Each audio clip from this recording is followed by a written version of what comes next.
Hello అండి, నమస్తే. లయ వంటింటి ముచ్చట్లు ఛానల్కి స్వాగతం.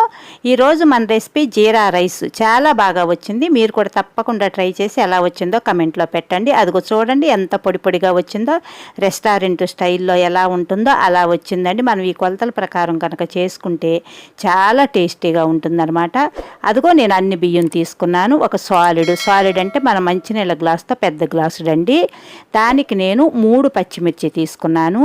మీరు తినే స్పైసీని బట్టి వేసుకోండి. ఈ పచ్చిమిర్చి కానీ మసాలా దినుసులు కానీ, 2 యాలక్కాయలు, ఒక 5 కానీ 6 కానీ లవంగాయలు, అదిగో 2 చెక్క, దాల్చిన చెక్క, కొంచెం కొత్తిమీర, 2 ఆకులు, ఒక 7-8 స్పైసీ కోసం మిరియాలు చితకొట్టి పక్కన పెట్టాను అనమాట.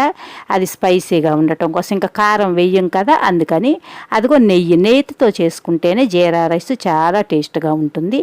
కరివేపాకు, ఉప్పు, అదిగో జీలకర్ర కాబట్టి మనకి ఎక్కువ జీలకర్ర వేసుకోవాలి. అందుకని 2 స్పూన్లు పెట్టుకున్నా.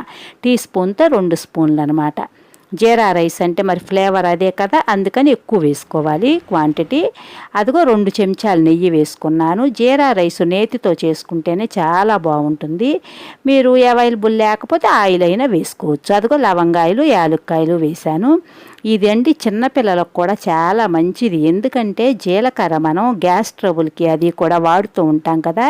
ఎప్పుడన్నా ఇలా చేసి పెడితే ఇందులో చెడేమీ లేదండి, అన్ని మంచి దినుసులే పడినాయి. జీలకర్ర చాలా మంచిది కదా. ఇలా చేసి పెడితే పిల్లలు కూడా కొంచెం ఇష్టంగా తింటారు. అందుకని హెల్త్కి కూడా చాలా మంచిదనమాట. ఎప్పుడైనా గ్యాస్ ప్రాబ్లం ఉంటేనంటండి, మనం జీలకర్ర నీళ్ళల్లో మరగపెట్టి 1 గ్లాసు నీళ్ళల్లో 1 చెంచా జీలకర్ర వేసి అది సగం అయ్యే వరకు మరగబెట్టి తాగితే చాలా మంచి పని చేస్తుందంట. ఇదివరకు పెద్దవాళ్ళందరూ అవి పాటించేవారండి. అదిగో ఇప్పుడు దాల్చిన చెక్క కూడా వేశాను. కాబట్టి మనం ఇలా రైస్ చేసుకున్నామనుకో హెల్త్కి కూడా చాలా మంచిది. మనం పిల్లలు కూడా ఇష్టంగా తింటారు. అదిగోండి అవి కొంచెం ఫ్రై అయ్యాక ఇప్పుడు జీలకర్ర వేయాలన్నమాట. అది కొంచెం వేగి మంచి స్మెల్ వస్తుంది. చూడండి నేను ఎక్కువ వేశాను, 2 స్పూన్స్ వేశాను కదా. ఆ బియ్యానికి నేను 2 స్పూన్స్ తీసుకున్నా. మీరు చూసి వేసుకోండి. ఇంకా కారం అది వేయము. ఇక ఇదే మనకి స్పైసీ అనమాట. మిరియాలు, నూనె, ఆ పచ్చిమిర్చి, ఆ లవంగాయలు. అదిగో చూడండి కరివేపాకు వేశాను. జీరా రైస్లో ఉల్లిపాయ వెయ్యరండి, కానీ కొంతమంది వేసుకుంటున్నారు. మీరు చూసి కావాలనుకుంటే ఒక చిన్న ఉల్లిపాయ చీలికల్లాగా కోసుకుని బారుగా వేసుకోండి. అదిగో పచ్చిమిర్చి కూడా వేశాను. వేసి 2 ఫ్రై చేస్తున్నాను అనమాట. బియ్యం కడిగి ఒక అరగంట నానబెట్టానండి. ఆ నానబెట్టిన బియ్యం అందులో వేసుకోవాలి. ఒక అరగంట నానబెట్టుకోవాలి. అప్పుడు మెతుకు చక్కగా పొడవుగా వస్తుంది. బాస్మతి రైస్ కదా, చాలా బాగా వస్తుంది పొడి పొడిగా. నీళ్లు మాత్రం నేను 1కి 1:30 పోస్తానమాట. ఇప్పుడు అదిగో చూడండి ఆ లోటాడు పోసుకున్నా నేను. మీరు ప్రెషర్ కుక్కర్లో కనుక పెడితేనండి 1:30 పోసుకోవాలి. 1 బియ్యానికి 1:30.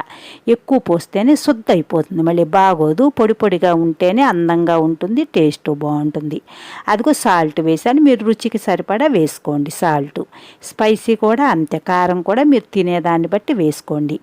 చాలా బాగుంటుంది. మీరు తప్పకుండా ట్రై చేసి నాకు ఎలా వచ్చిందో కమెంట్లో పెట్టండి. నా ఛానల్ సబ్స్క్రైబ్ చేసుకోండి. అదిగో చూడండి సగం ఉడికాకానండి ఆ మిరియాల పొడి, ఆ కొత్తిమీర వేసేసి ఒక్కసారి కనుక కలిపామనుకో మెతుకు విరగదనమాట. అంతా ఉడికాక కలిపితేనే మెతుకు విరిగినట్టు అవుతుంది. అందుకని నేను ఇలా చేస్తే అదిగో చూడండి ఎంత పొడి పొడిగా 4 జీడిపప్పులు వేసా. ఇప్పుడైతే కరకరలాడతాయి అని ఇప్పుడు వేసానమాట.